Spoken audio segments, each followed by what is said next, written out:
All right. I want to test this mic here. It looks like the microphone is working great. So I wanted to, first of all, make sure we don't have any microphone issues because it seems like every single time, for some odd reason, every time I get to recording a Bible study or something, and then I get really down into the study and start tearing apart the scriptures and everything, somehow we get to the end and I forgot to press record or I forgot to check the mic. And so we're not going to go through any of the above today. So, those of you that are joining me this beautiful Sunday morning, I want to thank you for joining me. And I also want to thank you all for your support because a lot of times people think if you don't, comment, you're not supporting. No, you're supporting every time you share one of our videos. You can comment if you just hit like or any type of engagement. We appreciate it and we are thankful for it. So obviously, don't forget to visit our website if you have not yet done so, www.fcnwatchdogmedia.org. And then our website, our email address for anyone, if you would like to reach out to us for support, it's support at fcnwatchdogmedia.org. And I am Minister Marquise L. Kimble. And what I'm doing today is I'm going to go ahead and go over with you guys what was filed in federal court as we are currently awaiting Judge Helmick's decision on whether he's going to approve or deny our request to amend the federal complaint. So what am I talking about? What we're asking the court to do is to allow us a leave legally. That's what it is called in federal court, where you have to actually ask for permission if there is later evidence found that needs to be added and you need to change the complaint. The court doesn't just let you change the complaint however many times you want, whenever you want. You don't just have that right. However, whenever there's relevant information to a complaint, and the dynamics of the complaint changes, there may be a point where you need to ask the court for permission to amend the complaint, and that is what we did. Because at the end of the day, State Farm is not getting away with what they did. Every single, like I said from day one, any person or entity that played any part in the destruction of our business and what we went through, they're going to be held accountable. We're going to bring them to the federal stage. I don't care how many times they try to wiggle out of this. I don't care what they try to come up with. I have nothing to hide. They've already put me through the ringer for over 210 baseless, unlawful days. When they could not come up with any reason to deny my claim, they offered me a $15,000 settlement. I said, kick rocks. You can kick rocks. There's no way in God's green earth I'm accepting that. Then they came up with, oh, you had something to do with the destruction of your business. Well, how could that even be possible? That would mean that I somehow would have been in collusion with the SWANTON Police Department, who decided and elected to respond to our business not almost an hour after being notified. But the kicker is they were within walking distance from our business. So the alarms went off at 6:32 a.m. Somehow they go to the wrong address. The wrong address is located 0.2 miles from our business, but somehow they don't show up until an hour later. And instead of State Farm investigating that scam, they turned the finger on me 6 days after the break-in of our store.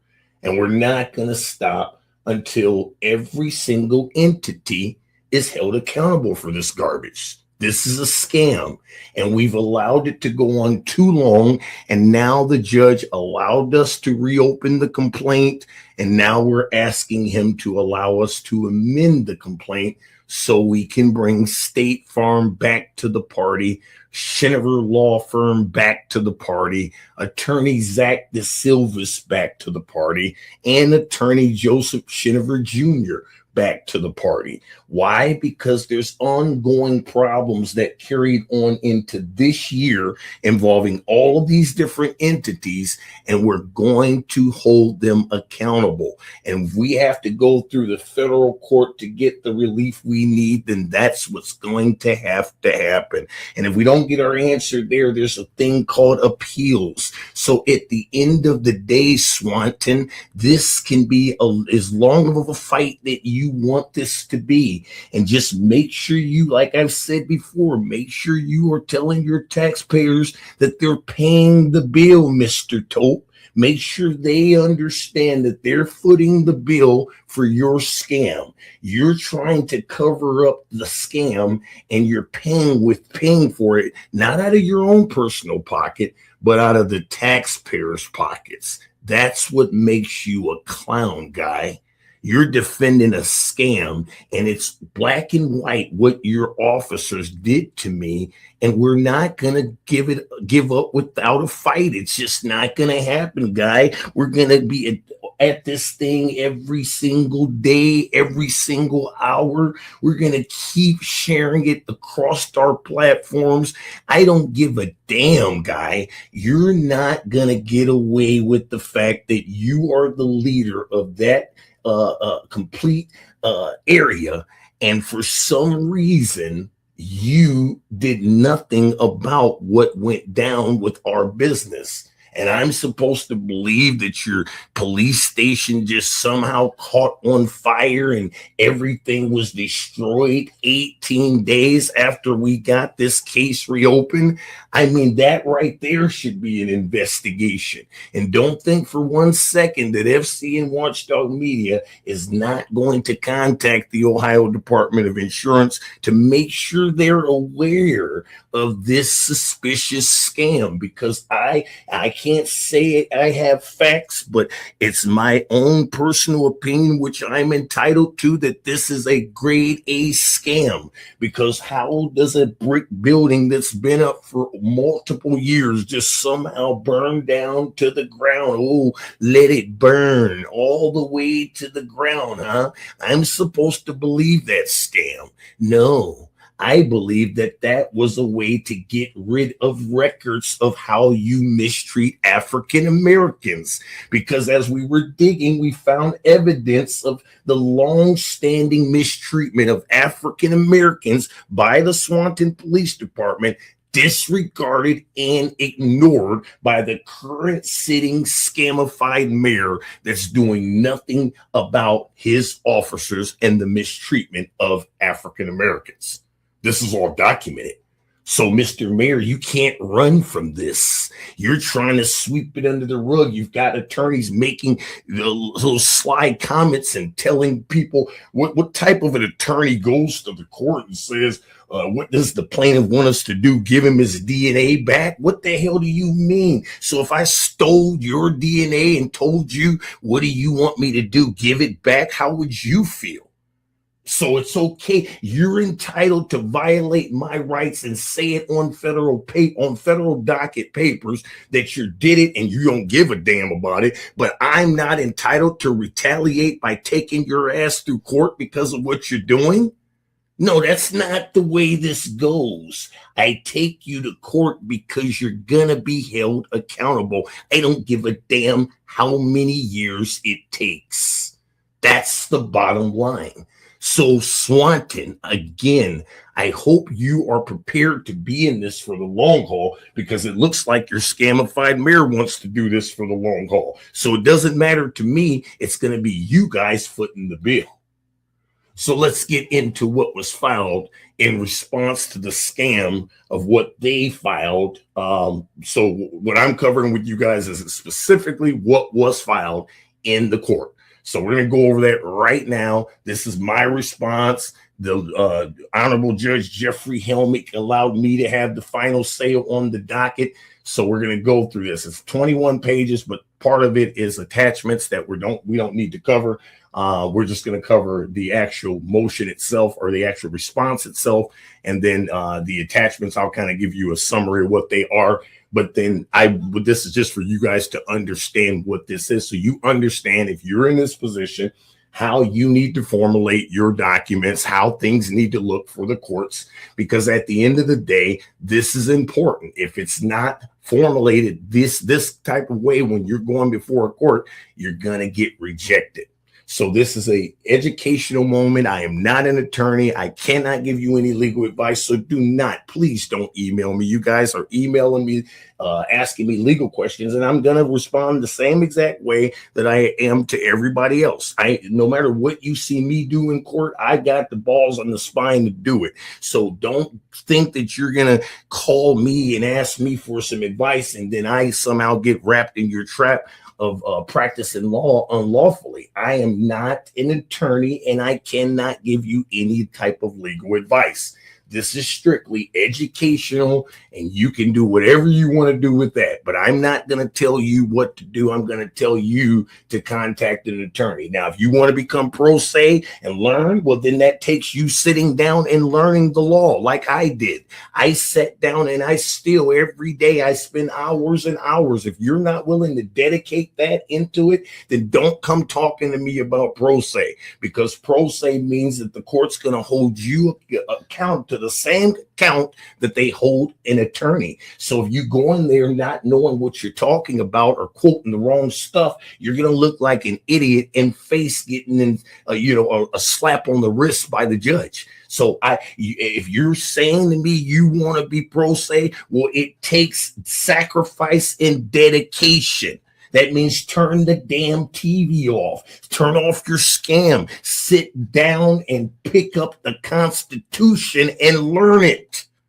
If you're not willing to do that, then you need to contact an attorney. I'm not going to be your attorney because I'm not an attorney. So don't email me asking me a legal question pertaining to your specific situation, because I'm not going to answer it for you. I'm going to tell you to research it. Just like I did. It took years of research for me to understand exactly what these guys did. And this is why I'm holding them accountable. And I don't need an attorney to stand there and hold these people accountable. And I'm not afraid of none of these bastards. So at the end of the day, no, you did things wrong, and you can't rewrite history. And it's time for you to be held accountable for these things. So once again, this is the response that we're waiting for the judge to approve us to amend the complaint.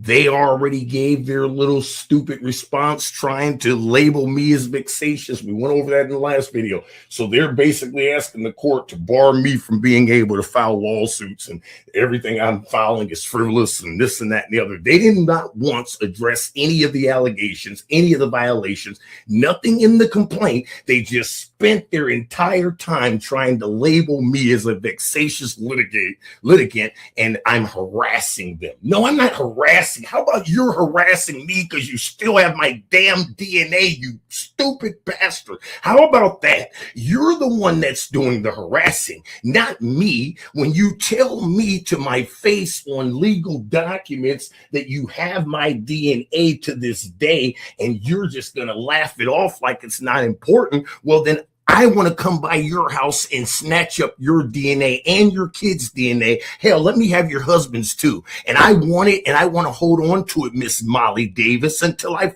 damn feel like giving it back. How about that?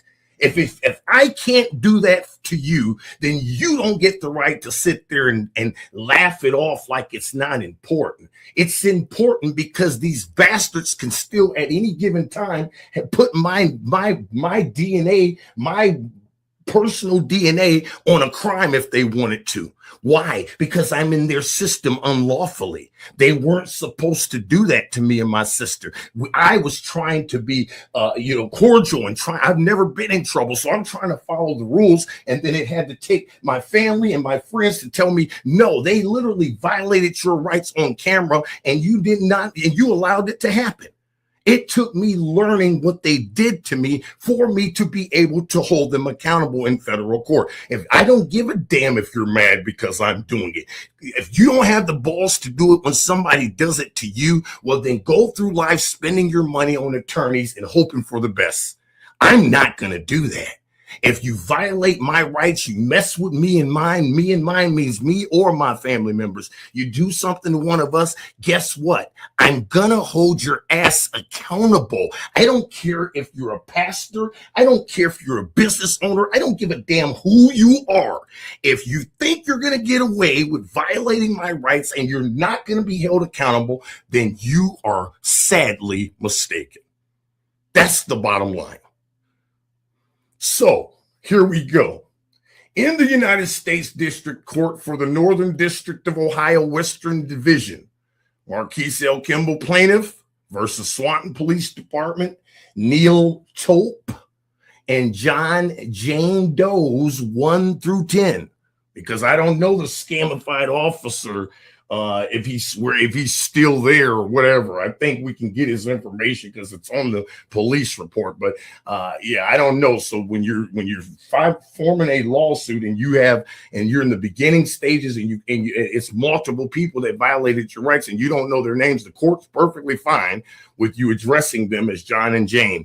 Now, later down the line, you may have to get their specific names and correct it, but the court's okay in the beginning if you just don't have the full names of who did what, and you use that. So obviously, this is John and Jane Doe's 1 through 10 defendants. Case number 325 CV 01810. Judge Jeffrey J. Helmick. Plaintiff's reply in support of motion for leave to file first amended complaint. So guys, once again, the judge set briefing schedules. He basically reopened the case and gave them till the 24th of April, I believe it was, to provide a response. And so all they did was oppose my request to amend the complaint. They didn't address any of the allegations, any of the violations. They spent all their time talking about labeling me harassment and whatever. It's just a complete scam is what it looked like. A 2-year-old did it, but that's what they responded to. And then I was then put under a time schedule with the judge. He gave me to the 15th to turn my reply in. Well, I gave my reply. I filed it on the 28th, 2 days after they filed theirs. Because at the end of the day, or 4 days after they filed theirs, because at the end of the day, I'm done playing games with you guys. I don't need 2, 3, 4, 5 weeks to prepare. You're trying to run down the clock with me and hope that I'm going to just get tired and give up. No, it's not going to happen. So even it doesn't matter if you file something today, be prepared that within 24 hours, I may have filed my reply. Now you must be prepared to go over that with your staff and everything else, because I'm not here waiting for you. Understand that I've studied this out and I am a fully prepared plaintiff. I'm not some new kid on the block, and I understand every single word that I'm reading to you guys. And I understand every single part of this complaint that I'm bringing before the jury. And you can do whatever you want to try to get out of it going to a jury. I'm going to do everything I can so it gets to a jury. As soon as the judge either approves or denies this motion, I then am prepared to question Mr. Mayor. This is all part of the legal process, guy. You're going to answer some questions, buddy, because you lied to me. You told me direct conversations that you were so sorry for what happened to me and you were going to get another agency involved because of what your officers, how they treated me and my sister. I was very clear with you what they did to me, and you promised this, you scam. And then 6 days later, when I hired an attorney, you drop the case with no suspects found. Then I got to hear through the grapevine that you're having conversations with our building lien holder. I promise you, I have evidence, sir, that you were having unethical conversations with the same lady that we got our building from. Now, how does that work, Mr. Mayor? You want to explain to me how that works? You want this to go to discovery, buddy. We're going to dig through and we're going to find out who said what and who did what to who. But I promise you, sir, I have evidence that you were having conversations with McSorley. So what in the hell? You explain that to me. You don't get to have conversations with her about a property that I purchased from her, and you're the mayor of the city. What kind of a scam is this? What type of world is this, guy? You're going to answer some questions, buddy. You want this dance, so we're going to the damn dance, guy. And I promise you, I'm prepared for whatever attorney you want to put in front of me. I'm not afraid of any of them. Get whatever law team you want. It doesn't matter to me, because like Judge Judy said, if you always tell the truth, you don't have to remember. And throughout this whole situation, my story has never changed. So once again, this is a reply in support of the motion for leave to file the first amended complaint. Under Federal Rule of Civil Procedure 15A2, leave should be freely given when justice so requires. Pay attention, guys. This is the law. So when justice so requires, and futility is a narrow exception applied only where the proposed pleading could not withstand Rule 12 scrutiny. Defendant's opposition does not make that showing. It instead offers a rhetorical, vexatious narrative, an undeveloped preclusion theme, and a conclusionary assertion that private actors can never be added here, while leaving the amendment's actual factual allegations largely unanswered. Like I just explained to you guys, they spent most of their time in their motion or their opposition opposing this request. They spent throwing negative shots at me. That's where at federal court, you scam. Is that the best you got? We come in before a federal judge and you spend the first half paragraph of your motion talking about what you feel about me. You don't get to call me vexatious. That is something that has to be proven by a court. A court is the only person that can label you as such. So you're begging the court to label me as vexatious so I am barred from the courtroom because I'm holding you accountable? Are you kidding me? You can't stop it. So you spent more time telling the court how you feel about me. Well, I'm sorry, Miss Molly Davis, scamified scam. The courts don't give a damn about feelings. It's what's called law in court. I thought you would know that as an attorney. Did you go to some clown school to get your degree? Defendants do not show futility under Rule 15. So you can't just call out names and say whatever you want without the law says you can't use that unless it's under Rule 15. Defendants cite Rule 15, but they do not seriously apply it. Let me break it down for you guys. They do not show undue prejudice. So that's the first requirement there. You have to show that there's undue prejudice by allowing this complaint to go forward. They didn't show it. They didn't spend any time talking about that because they spent more time talking about what they feel about me personally. Are you kidding me? So that's the first check mark. Do not identify case management disruption. That's the next requirement, buddy. You don't just get to say futility and you haven't done these things. This is what the law says. It's law 101, you scam. And do not explain why amendment at this stage would unfairly burden the defense in a way that Rule 15 recognizes, guys. So once again, it comes down to the law, not feelings. So you can throw your vexatious comments out there all you want. Unless a judge put that label on me, you're going to look like an idiot.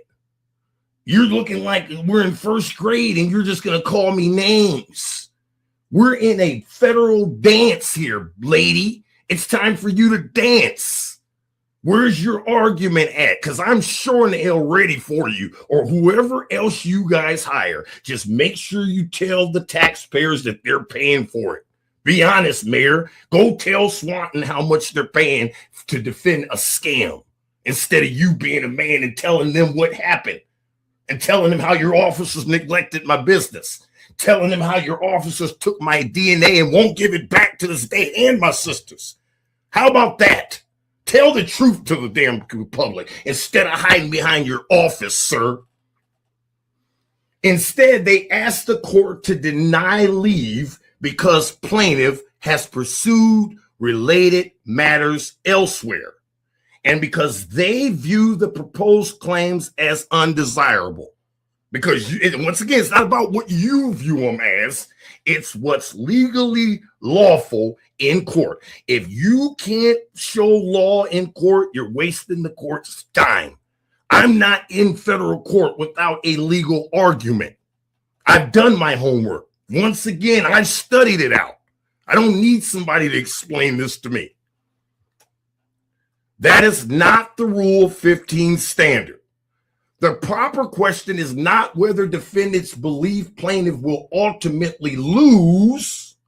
It is whether the proposed amendment is factually futile now. The attached materials show it is not.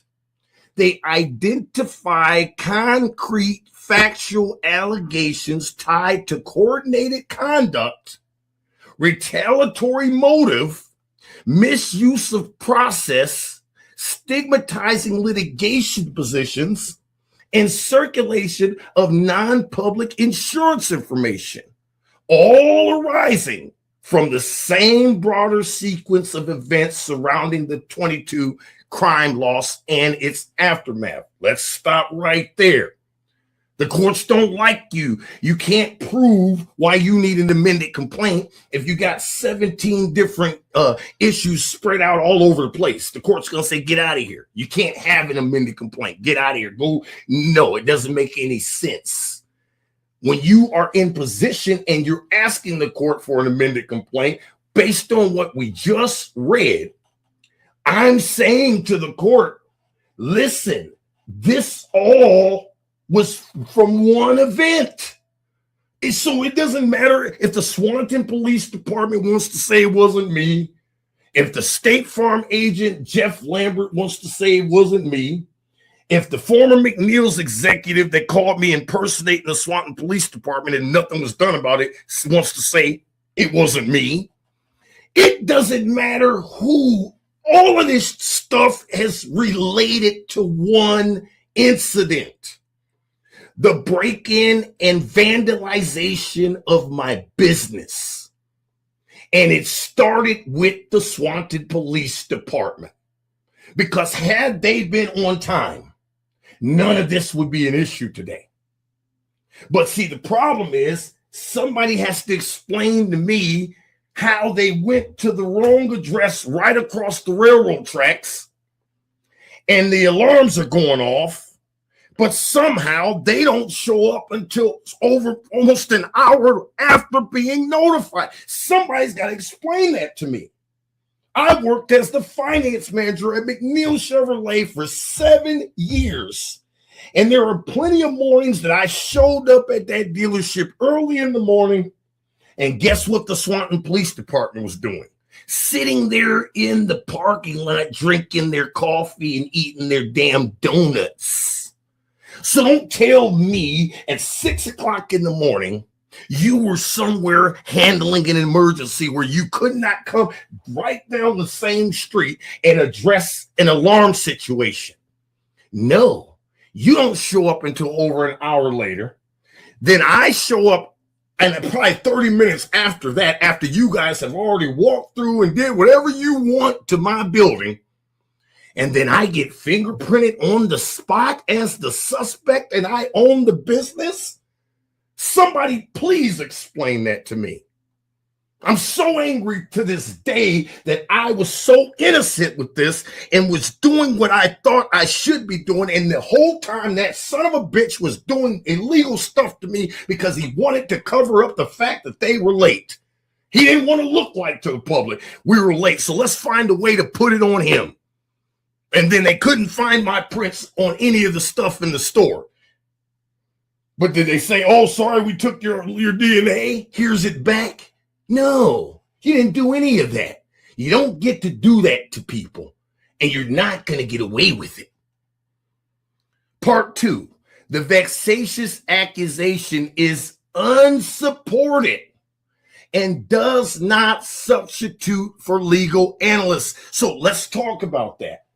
I just told you that because you think I'm vexatious, because you feel like I'm vexatious, because you just feel like today I want to call Mr. Kimble vexatious, does not make it legally okay or legally, it's not a legal standard. It's not even sound because guess what? The court has to find you vexatious. You don't get to make accusations and you're the defense.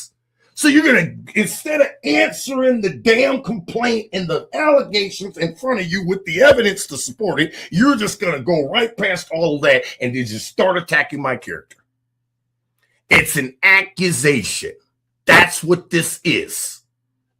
The vexatious accusation is unsupported and does not substitute for legal analysis.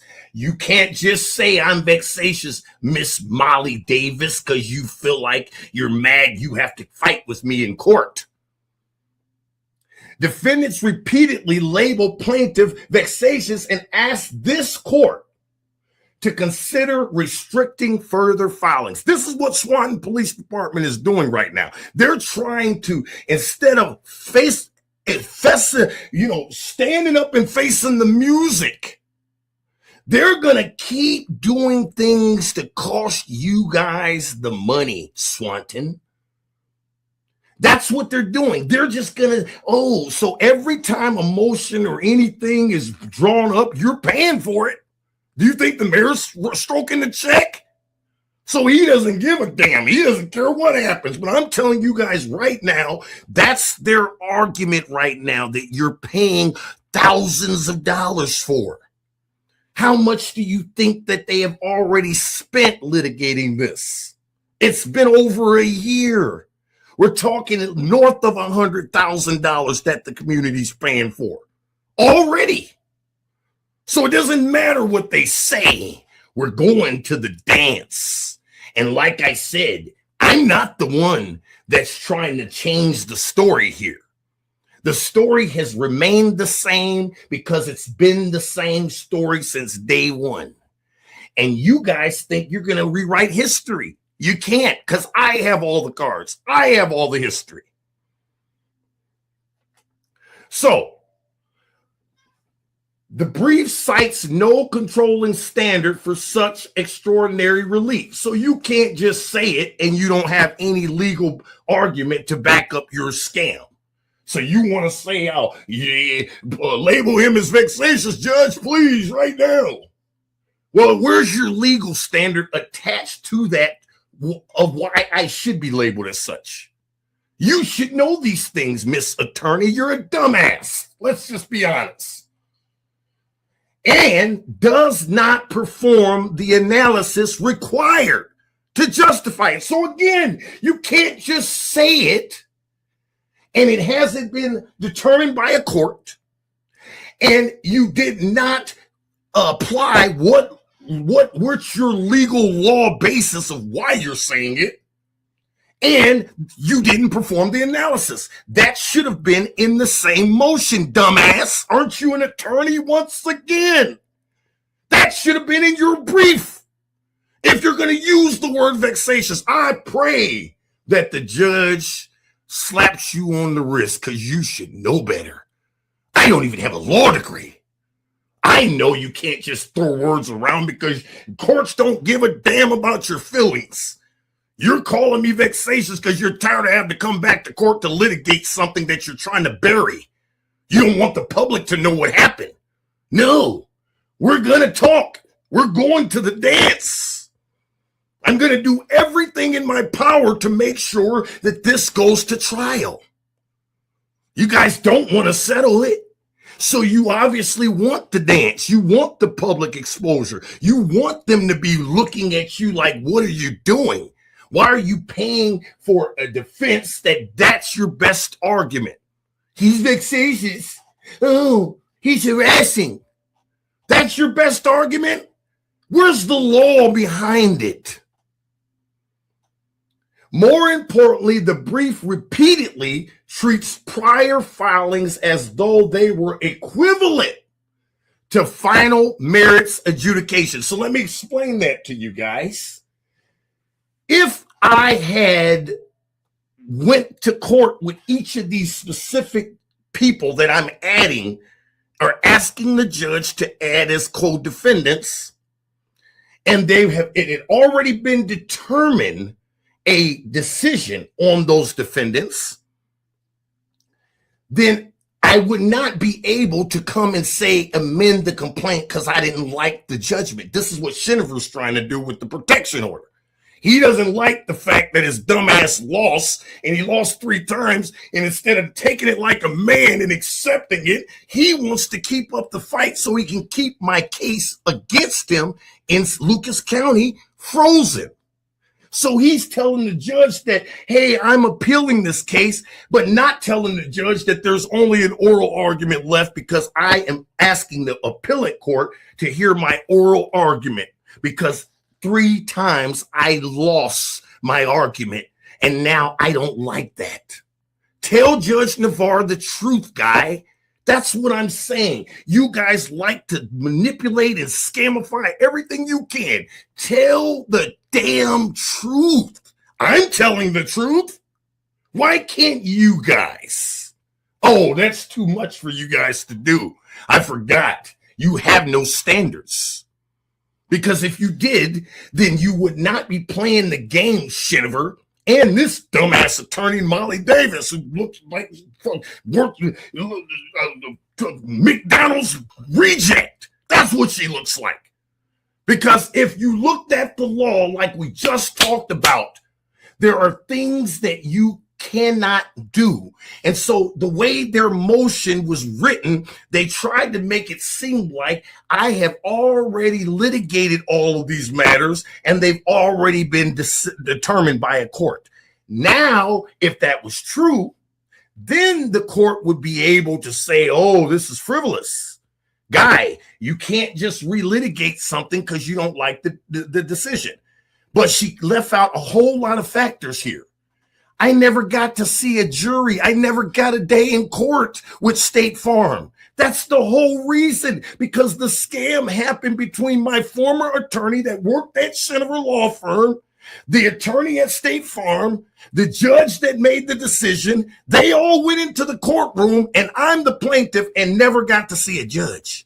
Never got to see anything. 2 weeks before the trial, I'm told to drop it and refile it or accept a lowball offer or face criminal charges. You want to sit here and tell me this wasn't all connected, you scams? No, we're going to federal court because a jury has to see what I see. I didn't just wake up yesterday. I'm not stupid. All of this stuff is connected. Anybody with half of a brain can see it. So, once again, as though they were equivalent to a final merits adjudications of the federal amendment theories now before this court. They are not. Defendants themselves admit that at least one SHINAVER-related case is still pending. It is, because it's currently frozen in Lucas County because this scam told the judge that I'm appealing the decision. Well, by law, so she does not overcross decisions by judges, she has to give him time to appeal. So he's basically maneuvering the system so he can get out of having to deal with this civil rights complaint right now. So he's using that as an argument. But the truth of the matter is there's no appeal. You don't lose 3 times and think that the appeals court's going to reverse it. It don't happen. Unless you're going to go in there and be able to prove without a shadow of a doubt that the trial court made a mistake. But I'm telling you right now, it's hard to prove that when you got 2 different judges. The magistrate said no to your protection order. You went back to Judge Bruce Winters. He objected to everything you tried to bring up. And then you got a Civil Rule B argument you tried to bring back, open the case to retry it again. And Judge Bates, a visiting judge, denied your request. And said in his order, any evidence you have is relevant in Lucas County. So why are you running, guy? Why are you running? Be a man. So once again, Molly Davis, Swan PD, Mayor TOEPPE, you guys are scams because you're just trying to come up with every reason to not accept and deal with what was done to me. See, it doesn't matter about if they were all what was litigated and what wasn't litigated. What did you do wrong? Let's go back to what you did wrong. Forget who litigated what. You told me last year, dumbass. What does the plaintiff want us to do? Give him his DNA back? You said that last year or in 2024. So 2025, you said that. So you admitted that these bastards still even have possession of my DNA. Well, now you can't say that because, the place caught on fire. Once again, we're going to have to take a look at that fire situation. Because if I can be investigated with not a drop of any type of evidence that I did anything, then you better believe somebody that has a business and they're facing a federal lawsuit, 18 days later, the business goes up in flames and needs to be investigated. Don't tell me for 1 second I wouldn't be if the tables were turned. If me and my business partner wanted to open up a business and we were facing federal scrutiny and a federal lawsuit, and then somehow in 18 days our business went up in flames, we would be investigated. Don't tell me, because I promise you we will be.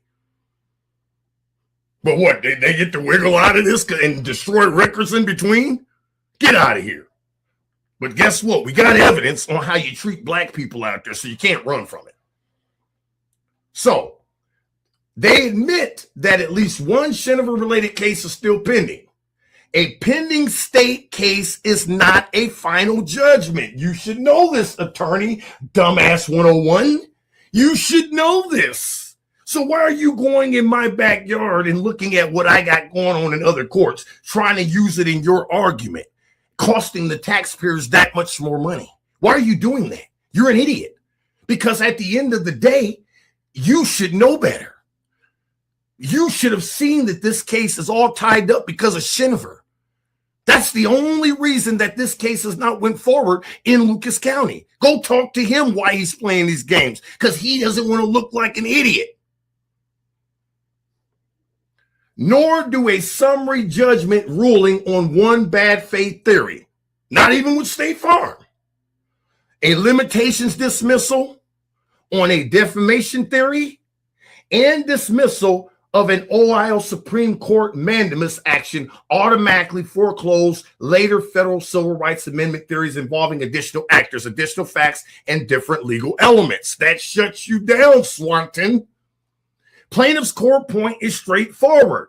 He has not had the federal civil rights injuries and discriminatory practices alleged here resolved by a jury in this court. Repeatedly attempting to obtain a full merits hearing on those claims is not by itself vexatious conduct. So you can't just say I'm frivolous because you feel like it. I'm attempting to get justice that's still been denied from me all these years later. And because I'm standing up to get justice and I'm doing it by myself without the help of an attorney, you guys just want to keep one-on-one attacking me and trying to attack my character at the same time. And you guys are supposed to be the professionals.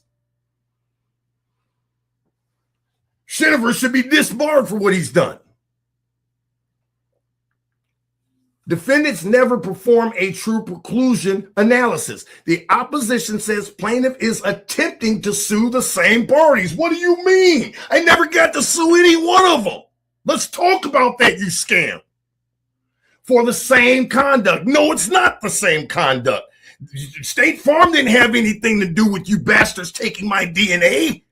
Stop it. It's not the same conduct. In different Ohio and federal courts. But the brief never walks through the required elements of claim or issue preclusion. It does not analyze identity of claims, identity of parties, actual final merits of judgments as to each proposed defendant, or which issues were necessarily decided in prior proceedings. That has to go on before you try to use the preclusion analysis argument, you scam. Once again, dumbass attorney, you should know this.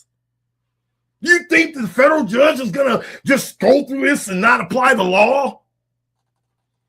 That omission matters because the proceedings defendants cite are plainly distinct in theory and posture.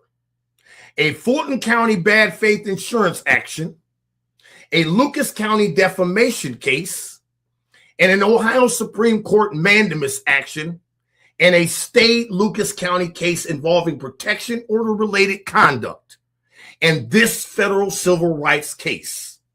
Those proceedings may overlap factually, but defendants have not shown they are legally identical for preclusion purposes. That's what you have to be able to do. I'm going to lose it here. You did not show that. So if you didn't show that, then you cannot make this argument, attorney. You should know this. Without that showing, preclusion is not a basis to deny amendment at the threshold. Stop it, lady. Defendants miscategorize the amendment as only loosely related to the original incident. What do you mean loosely related? All of these bastards are connected. You want me to run you through it? I just told you how they're connected. Every one, and there's no loosely related here. Every one of these bastards were connected, including the original judge in Fulton County that had to recuse himself from the case twice. Let's talk about that. Had to sign off the case twice. You know why? Because the insurance agent so happened to be his insurance agent too. Conflict of interest. This is a whole backyard scam going on out there in Swanton, and the federal court needs to tear it apart. Defendants contend the proposed new defendants are tied to conduct only loosely related to the 22 vandalism incident. Plaintiff supporting materials show the opposite. Those materials place the alleged unlawful DNA fingerprint collection, the Swanton response, municipal involvement, State Farm claim handling, alleged disclosure of non-public claim information, property-related pressure, and retaliatory legal process into a single broader sequence of events. The proposed amendment does not introduce random side disputes. That's another reason to get an amended complaint thrown out. You can't come and say, oh, this happened, and then 10 years later, this happened, and this. No. All this stuff happened together, related in the same time frame. It adds actors. They're just mad because I'm coming after the people I should have came after in the first place. All of them. It adds actors and conduct that plaintiff alleges are part of the same overall pattern of discriminatory treatment, retaliation, and deprivation arising from the underlying hate crime loss and its aftermath. Defendants do not answer the most significant facts supporting the amendment. The opposition is striking for what it does not confront. Let's talk about this, guys. It does not meaningfully address the Ottawa County denial of the stalking-related protection order and the later attempt to reframe that defeat as fraud on the court. The repeated characterization of settlement communications and intended public reporting as extortion. The apparent use of public or previously available materials as purported newly discovered evidence in post-judgment filings. This is all SHINAVER's dumbass. testimony and admissions suggesting that non-public State Farm claim information was known by a non-insured third party. She said it under oath.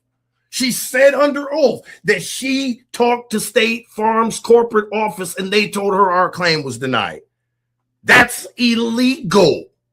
That's a violation of the law. She's not listed on our policy, and they gave her what she needed to do to lock us out of our building for over a year. This is truly what happened. We've got the dates. We've got the evidence. And then Jeff Lambert, the agent, admitted under oath that he was talking to multiple members of her family members, multiple family members related to the same lady who also was having conversations with the mayor. You see how all of these people were connected?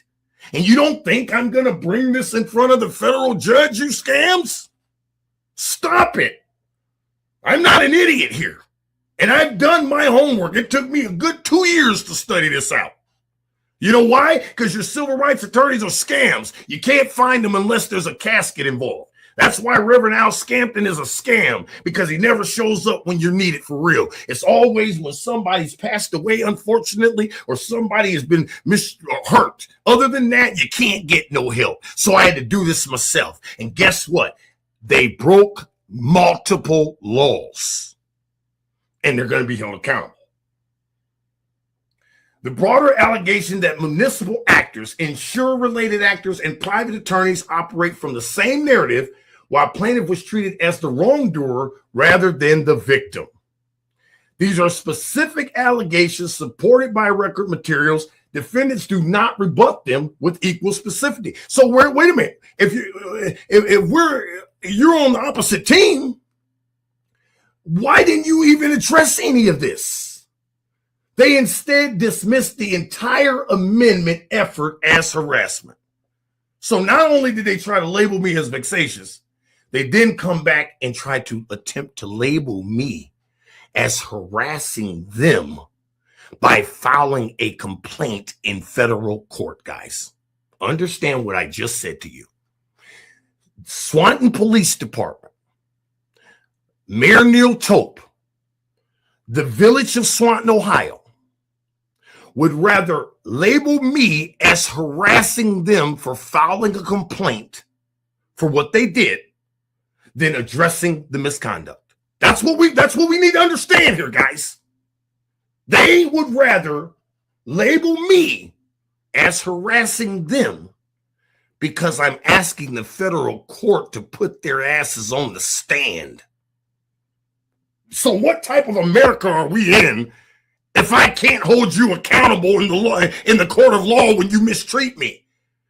What am I supposed to do it the old-fashioned way? Let me be careful there, because the senator ran to the court and got a protection order because I told him if he came by my house, he'd end up stinking.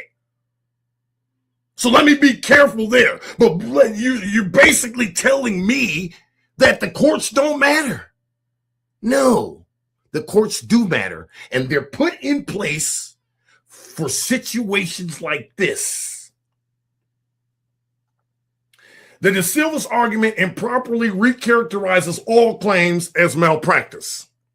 Defendants reduced the De Silva's allegations to one November 22, 2023 email. The email where Zach De Silva's told us 14 or so days before trial that either I had to accept a lowball offer or I had to refile the complaint, or I was going to face criminal charges. He not only said it to me verbally, he said it to me with a witness that was present that heard him say it, and then he followed it up with an email.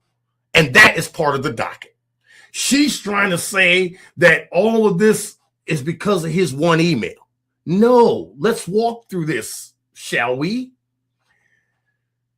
And assert that whatever plaintiffs calls the claim, it is really legal malpractice and therefore time barred. So she's trying to say because because of what he did back then, it's time barred. It's past the statute. You can't argue that because it's legal malpractice. No, it's legal malpractice, but there's way more that happened here than just this one incident with Zach.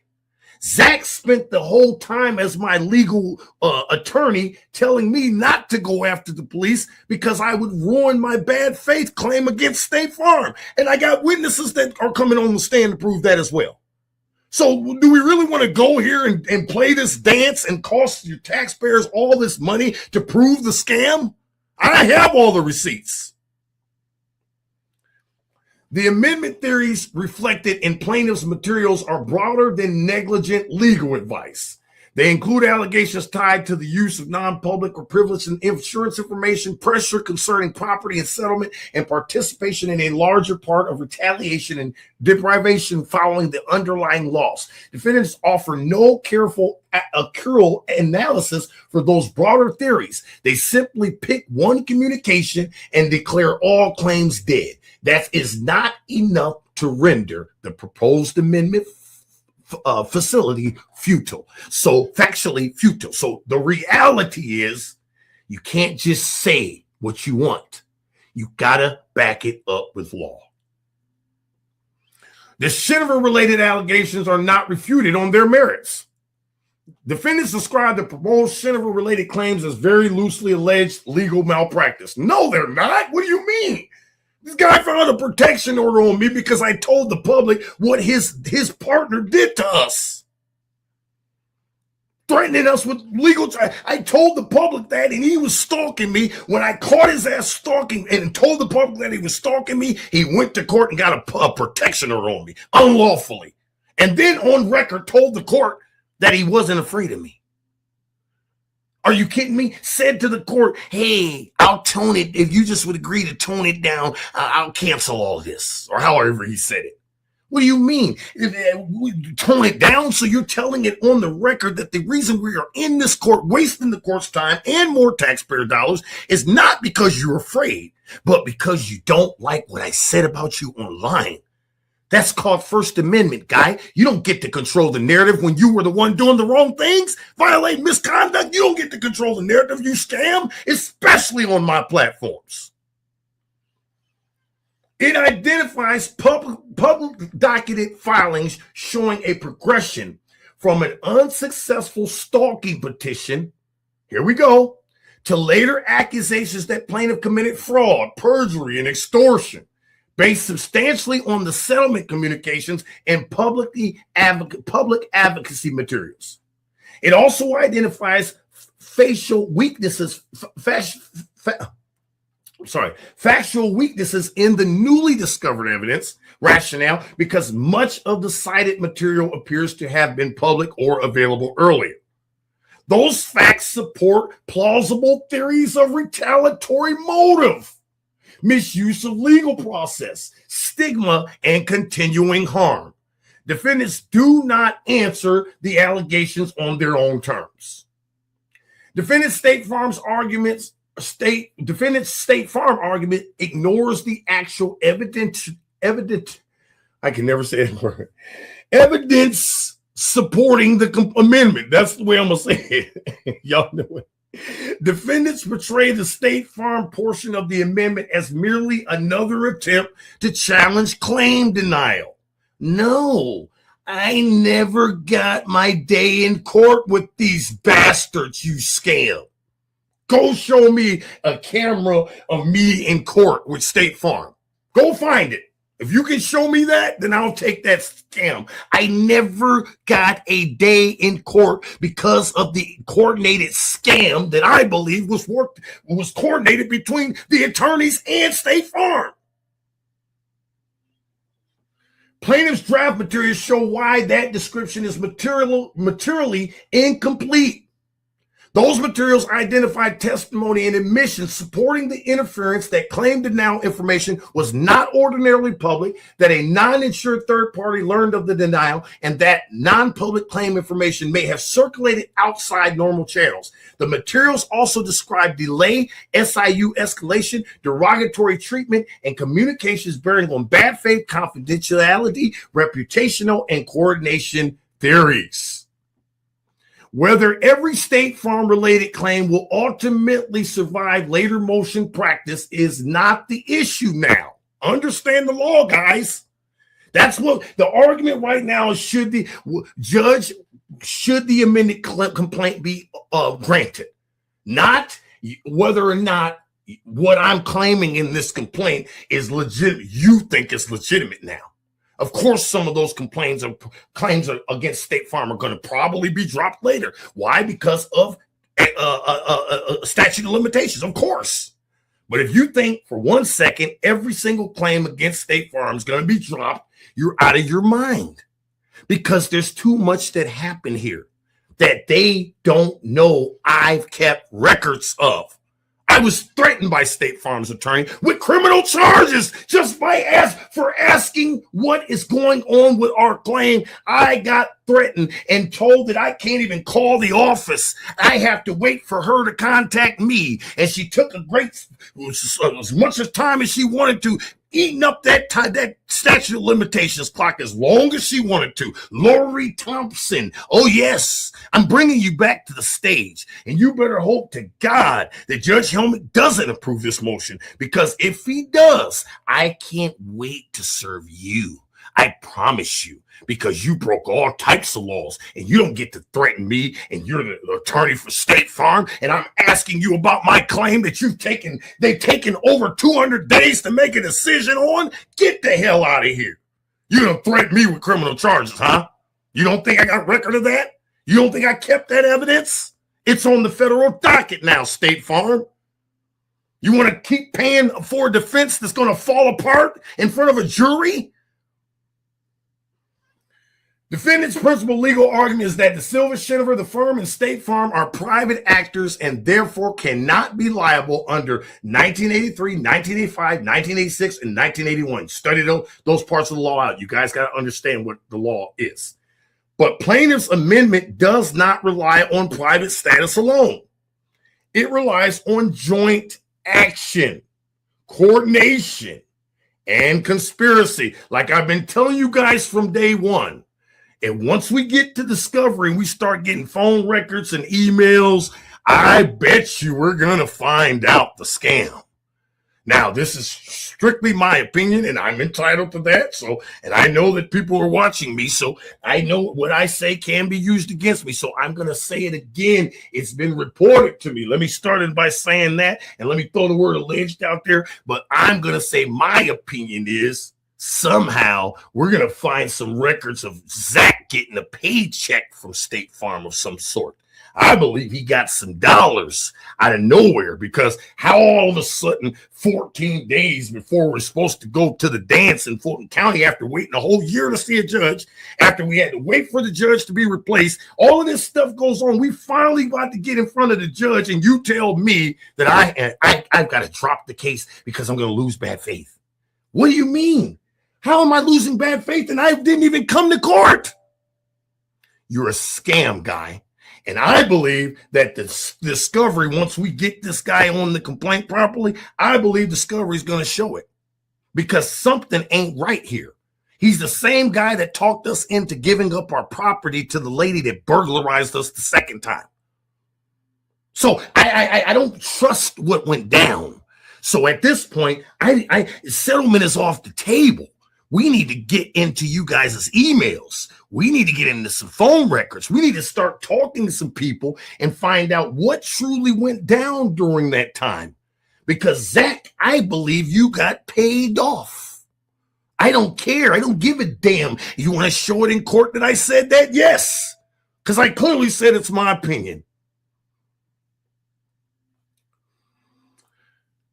So, Plaintiff Exhibit N expressly addresses that point, explaining that private parties may be liable where they acted jointly with state actors or participated in a conspiracy to deprive constitutional rights. Pay attention. This is where private actors can be held accountable. Doesn't matter if you're a private actor. If you're working in collusion, your ass can be pulled into federal court too. And that's what's going to happen here. And that circumstantial evidence and coordinated conduct can suffice at the pleading stage. So we're at the pleading stage. You don't get to say which we can argue later. You're going to argue to try to keep this thing away from a jury as much. So you're going to throw everything you can at me. But right now, This is for you to give the judge your reasoning of why he should not amend this complaint, not the stuff you brought up, Swanton. You should know better. You're an idiot. Defendant's brief does not work through plaintiff's actual allegations under that framework. It merely announces that plaintiff has not pled enough. That is insufficient. A conclusionary denial of joint action is not the same as demonstrating that the proposed amendment could not survive Rule 12 scrutiny. That's the whole thing here, lady. Defendants improperly demand proof instead of plausibility. The opposition states that plaintiff not only fails to plead conspiracy, but certainly cannot prove one. That is the wrong standard. At the amendment stage, plaintiff need not prove conspiracy. I got to do that later. It's not time for me to prove it. I can say it, and that's enough for me to have a judge listen to me. So what do you mean? I don't got to prove that right now, but the evidence already proves it. And I believe once we get to discovery, I'm going to have all the writing on the wall once we start digging through you all's emails, because some scams went on. I bet you. Prove state action or prove ultimate liability. It's not time for me to do that. He need only show that the proposed amendment pleading is not, pay attention, it's not futile. We just talked about this. Factually futile. That means that's all I'm required to do here. And I proved that it's not. You came up with whatever instead of what you should have been bringing up. Plaintiff's supporting materials do exactly that. They provide timing, motive, overt acts, documentary support, public filings, testimony, and admissions from which joint action, retaliatory purpose, and continuing harm may plausibly be inferred. That's enough to permit filing and testing in the ordinary course. The defense brief confirms why amendment is necessary. Defendant's opposition repeatedly tries to sever the SWANTON conduct from the attorney and insurer conduct. Plaintiff's materials show why the opposite approach is warranted. The actors, narratives, and harms are intertwined. You hear me? It's an intertwined scam. Plaintiff alleges that after he reported a hate crime loss, he was treated with suspicion, subjected to unlawful investigative conduct, denied equal treatment, and then met with insurance, legal, and public record tactics that reinforced the same hostile narrative. Yes, a year ago, me and my partner, Mr. Amato, we went out to Swanton. We asked for public records. They ignored us and laughed it off, and so did their attorney. Now, at that time, I didn't know that I can't request it through the court because it's not time for that. So, of course, I'm learning back then. I didn't know that legally. I tried to request it to the court, and the court denied it. Why? Because we're not at that stage, and you don't get to request that right now. But the reality is you still have a requirement to provide every public records that was requested. And you went way past the time frame. And you told me with a stupid-ass response, we're not going to provide you anything at this time. Okay, great, because now I already have it. I don't need anything from you guys. I would love to have how you mistreated African Americans for years, what you put on the paperwork, but you probably burnt it in the fire. That's what the scam looks like to me. So I don't need that. I've got the body cams of what you did to me and my sister, and that's enough. That is precisely the kind of fuller factual development Rule 15 is designed to accommodate. Conclusion. For these reasons, plaintiff respectfully requests that the court grant plaintiff's motion for leave to file First Amendment complaint. Defendants have not shown that amendment is factually futile.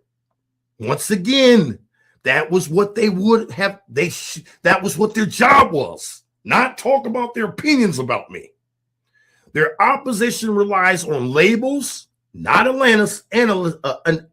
analysis, on overlap, not true preclusion, and on the private status of proposed defendants without meaningfully addressing joint action, coordinated conduct, retaliation, and the factual record supporting amendment. Signed by Minister M.L. Kimble. So now this is in front of Judge Helmick. And it's now up to Judge Helmick. He makes the decision if he's going to allow the amended complaint. If he somehow does not allow the amended complaint, the original complaint still stands. So I don't know why you dumbass idiots would even be arguing whether or not I should amend. Because if you looked at the amended complaint compared to the original complaint, I think we demanded over $10 million. The amended complaint is less than. So why are you trying to argue that? Because guess what? If he doesn't give us that, we're still going forth with the first complaint. And guess what's coming next? Questions for your mayor that he's going to have to legally respond to and answer. See, what they do to us when we're defendants is now their turn.